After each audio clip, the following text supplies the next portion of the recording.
Okay people, so the Boruto anime, what's been going on, what's up? Episodes 169 through 171, the latest episode as of the recording of this video. There's been so many things going on, from the epicness, the insanity, the greatness that we've gotten with the anime original villain Deepa going up against Shikadai and them after already tossing out and beating the crap out of Team 7, Boruto Sarada and them. Amazingness right there. Then the training sessions that we've been having, Boruto mastering and creating his new Rasengan, Sarada training with Sasuke, Boruto training with Kakashi, Shojoji's return, Sarada's confrontation with her mother, going full throttle, the beautiful art and animation. So much to talk about with Boruto's anime lately, I'm not even gonna lie. I gotta keep on saying it. If you're gonna do anime only, this is how you do it, fam. Like, not what they're previewing. Oh god, what they're previewing for 172. I'm not looking forward to that. But what we got with these episodes have been phenomenal, and I'm like, yes, if only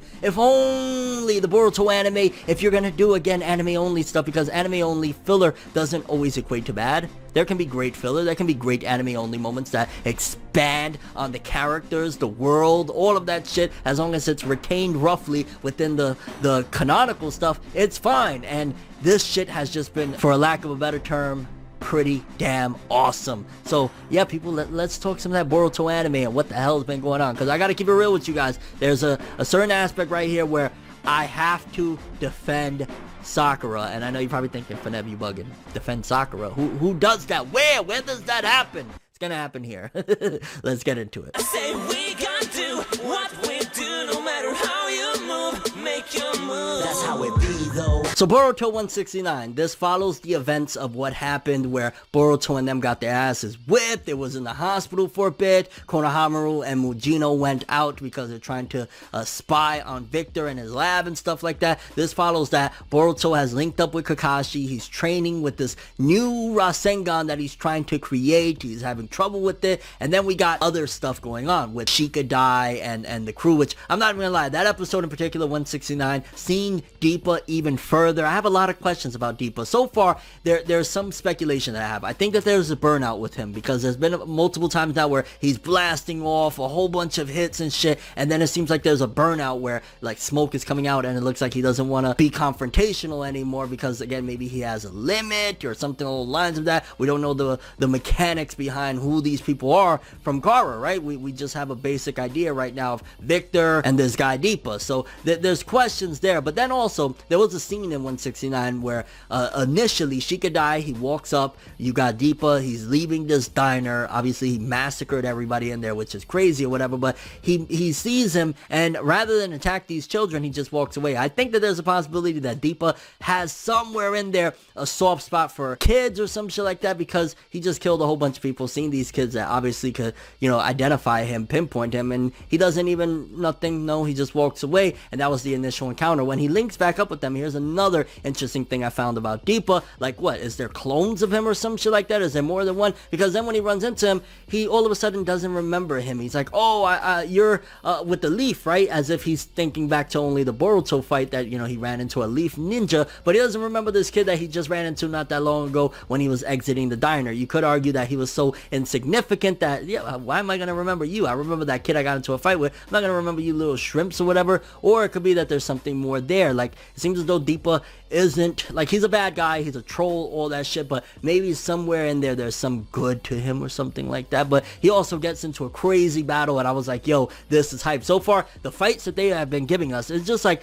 it takes what they did, and I think they learned from their mistakes. It truly has been showcased. They have learned from their mistakes with Urashiki and how much of a trash tier villain. I would love if they decided to do like a boyhood time travel arc again, and this time instead of it being Urashiki, it's with Deepa.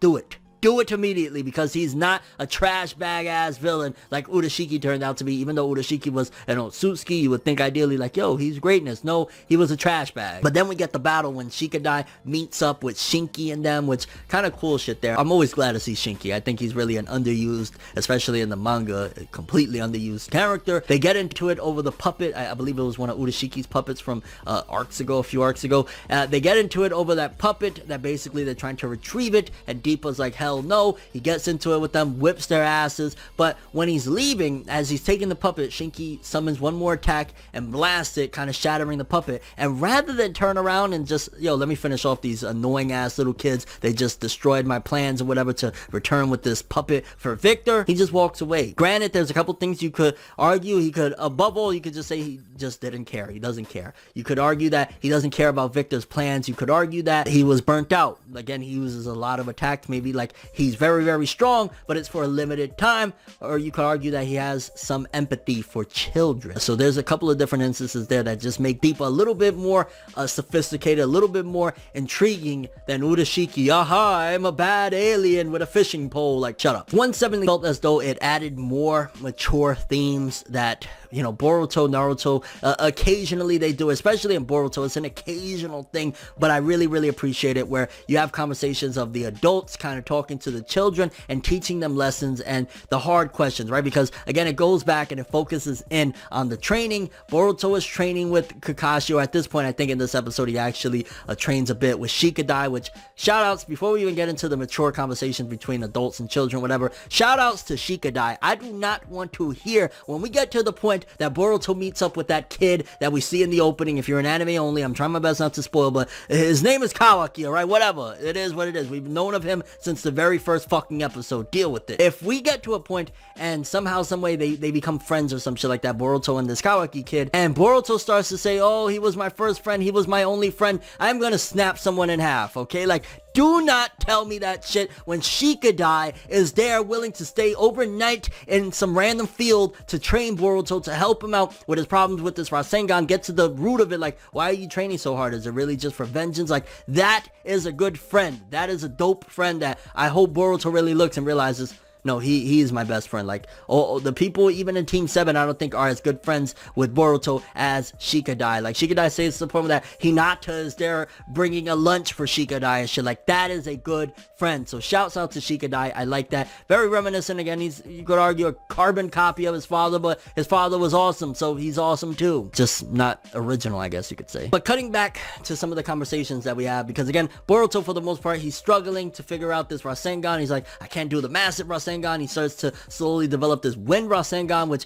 very reminiscent, and it reminded me of like when Naruto was trying to figure out the Rasen Shuriken. 171 did a really awesome plot twist with that, but we'll get to that in a bit. But then on the opposite side, Sarada's training with Sasuke, right? She's going all in. She's stressing herself out because she really wants to upgrade her Sharingan. She at this point, I believe, only has one Tomo on her Sharingan. She's looking at, like, you know, her father has this incredible eye. And it's interesting too how, and at one point this needs to be rectified, how these kids still really don't know a lot of shit that, of course, us as the viewers know about the history of their parents and shit like that. Like, when she's talking about the Mangekyo, it reminds me when she brought up, oh yeah, Madara, I read it in a book. Like, these motherfuckers ain't sit you down and tell you what happened in the war and all this stuff and Obito and shit. Like, you don't know nothing, because she talks about the Mangekyo and she's like, only a few people have been able to awaken it. Like, yo, tell me how to do it.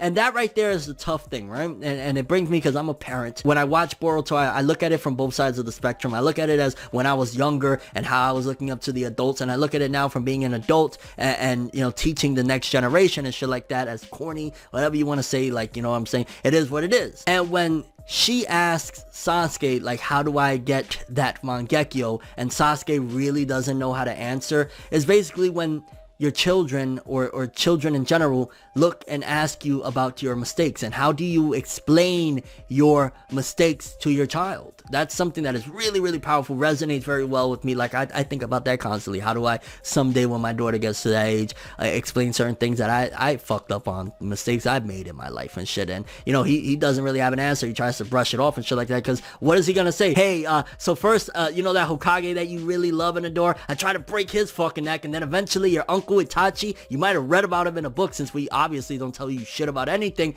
Yeah, I killed the bastard. That's how I got it. Oh, and not to mention your uncle had to kill his best friend, and yeah, so on and so forth. A lot of killing. So that was an interesting aspect. And then I got it right here, defend Sakura, because I've seen some people, when it came to episode 170, not the recent episode, the one before that, people were giving Sakura shit because she comes and she's really worried about Sarada. She interrupts their training, and you could argue like she's cramping in style. But me, from the perspective of a parent, I completely look at Sakura like, I think that this was the role that fits her best throughout the entirety of the series. If you think about it, Sakura, a good chunk of her great moments are in Boruto. Like the fight against Shin, that was one of her best fights and one of her best moments in the entirety of the franchise, right? Like, I think her being a mother is just so suited for her, because if you really look at it, the relationship she had with Sasuke, just let's analyze this for a second, right? And I know this is off topic, but just quickly, the fact that she accepted every single thing he did, no matter what, how bad it was, unconditional love, so to speak, right? That's the love that a mother, which is not realistic, but that's the love that a mother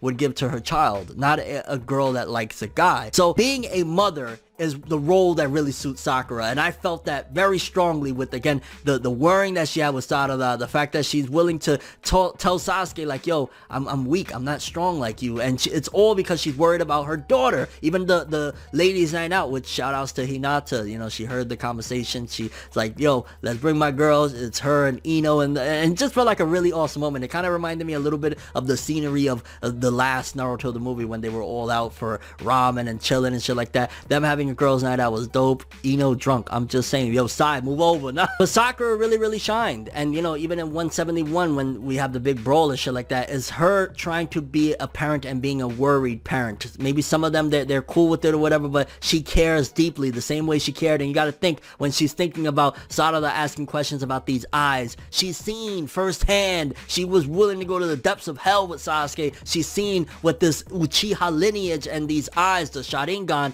the misfortune that it can bring. She was willing and almost died many times because of Sasuke. You think she wants that for her daughter? That her daughter is seeking that same power that brought Sasuke to the depths of hell? No, she doesn't want that. So she's gonna be worried. She, if anything, has more to be worried about, because her daughter is an Uchiha, and we know the Uchiha, when they get upset, what they do. You know what I'm saying? But for the most part, that episode was dope. Again, Boruto trying to harness that new wind Rasengan, and then the ending when Kakashi set up a rematch between Boruto and Shojoji. Shojoji in the manga was very, and is very, underused. We literally have not seen him since the Mujina Bandits arc. I'm glad that they're actually reusing him, and they're making sure to do it in pristine art and animation, because you cut to 171 and it was mainly a battle episode, right? It's Boruto's rematch with Shojoji, and then it's Sarada versus Sakura. And despite all of that positivity that I was just spewing regarding Sakura, I gotta keep it 100. I was there, like,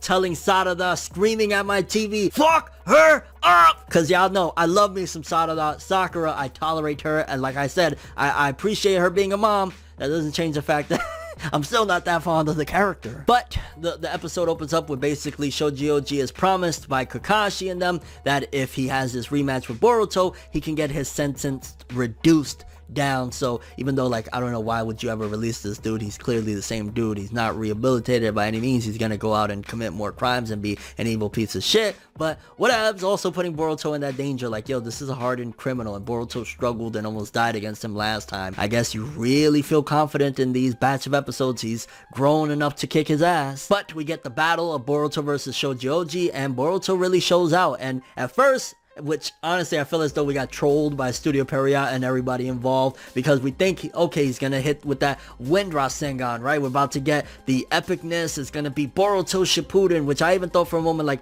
yo, if he's really, like, digging into the wind style, they really might call the next chapter of this, when we get to, like, the time skip, Boruto Shippuden. It would make sense with his chakra style and shit, his chakra nature and all that. But we got trolled because it's actually called, like, a compression Rasengan, and it was sick. It looks dope, and he mops the floor with Shojoji, showcasing how much he's developed since the last battle. And Boruto don't even really look tired or anything like that. He kicked his ass. Now, mind you, we do see the Kara mark, which was interesting, and it's still reminding us, hey, we're still technically in the Kara activation arc, even though, yeah, here we are fighting Shojoji. But either way, that was a really dope fight. But I gotta say, even though that fight looked great, the art and animation when they were going at it, all that stuff, I preferred in that episode the Sarada versus Sakura fight. Like, that fight felt so much more, there was more meaning to it. Mother and daughter, Sakura trying to teach her daughter the ropes and being worried, but also she was going damn near full force and holding back. I felt Sakura was holding back. Like, I gotta give props where it's due. Like, Sarada, she was trying with everything, using her Sharingan, but Sakura, all it would have taken was one real blow and Sarada would have been on the ground. Again, showcasing and demonstrating, like, Sakura, don't get it twisted, she might have been a fraud in certain aspects, but she's still a Jonin. She's still been through some shit. And then in the first bout, Sarada takes a major L battle against Sakura. Sakura knocks the shit and shows her like, this is how you really do the Sharingan, which I love that. Like, honestly, this was a great fight. Like, this episode in general, I was surprised at how much effort they put in the art and animation. Even, again, like the Shojoji versus Boruto fight and the Sakura versus Sarada fight. Like, them, when they clash with their punches and shit, like, it was just amazing. And again, I'm like, really? Y'all putting this much? Like, well, I get it. Boruto is very freaking popular, the anime over there. It's a success. And then in her second try at facing against Sakura, Sarada uses her Sharingan and figures out like, okay, I can't necessarily imitate her chakra levels, but I can imitate her body movements, and manages to break even though at the end of it, Sakura is standing just fine and Sarada is like knocked out. She falls out afterward, and her reminding her like, yo, I was trained by Tsunade. Like, overall, the entire episode and that fight in particular, I loved it. I even loved the Boruto vs Shojoji. Like, that was a great anime only episode. In fact, these last three, 169 through 171, have all been pretty awesome anime only episodes. Like, I gotta keep it real. Like, if it's trash, it's trash. If it's great, it's great. If it's, you know, whatever it is, but these have been some great episodes. And we even get some updates, which I'm not too fond of, regarding Mitsuki and Orochimaru. That Orochimaru basically has him in the lab. He has him in one of those, you know, containers, trying to heal him up, and that Mitsuki broke his body parts. And in reality, like, what did Mitsuki do in the battle against Deepa? He didn't really even fight him like that. So the fact that he got all shredded up from using Sage Mode for just a bit of time to get away from Deepa and shit, I don't know how I feel about that. It makes me feel like, well, what's the point of Mitsuki having it? Like, I granted it's for the plot and the showcases that he's too young to be utilizing this, and Orochimaru warned him, which it might lead to something down the road of him really getting injured and possibly dying or something like that. But I don't like him getting all injured for using some really awesome powers, because, I mean, again, I guess it's forewarning that Mitsuki will die at some given point. And like I said, overall, these episodes have been awesome. Curious what you guys think. For starters, what do you think about Boruto's new Rasengan, the compression Rasengan? Did you like it? Were you disappointed he didn't go the wind direction like his father? What did you think about the Boruto versus Shojoji fight? Likewise with the Sarada versus Sakura fight. Again, I did not expect to enjoy it as much as I did. And your thoughts on the lessons, the conversations. Like, some of my favorite stuff is the mature themes of like a family's conversation. Sakura being worried as a mother, Sasuke trying to calm his wife, them worried about their daughter, and Sarada's quest for more power. Maybe she won't go down a dark route like her father, though. And your overall thoughts and expectations for the Boruto anime with episode 172 and beyond. 172, the only thing that looks semi-good is the fact that Iwabe and them are going to, like, Orochimaru's lair. But honestly, it looks like, we was on a great streak, and yeah, we're back to those. That's all I have for this one, though. Thanks for watching. Hope you enjoyed. If you liked anything I had to say or enjoyed the video, drop me a like. I'd greatly appreciate it. And if you want more from me, make sure to subscribe. Follow me on Twitter, Instagram. Hit that bell to get all notifications. And if you want to follow any of my other social media, links are in the description below. I'm ForneverWorld, and as always, people, have an awesome day. And remember the golden rule: anime and manga, one life, boy. Have an awesome day. Peace in, and yeah, Boruto anime, make more episodes like these, unless like what it looks like 172 is about to be. Just saying. It's nights like this, and times like this, that I can give another hit. But I've got this inside a switch, a natural bliss. But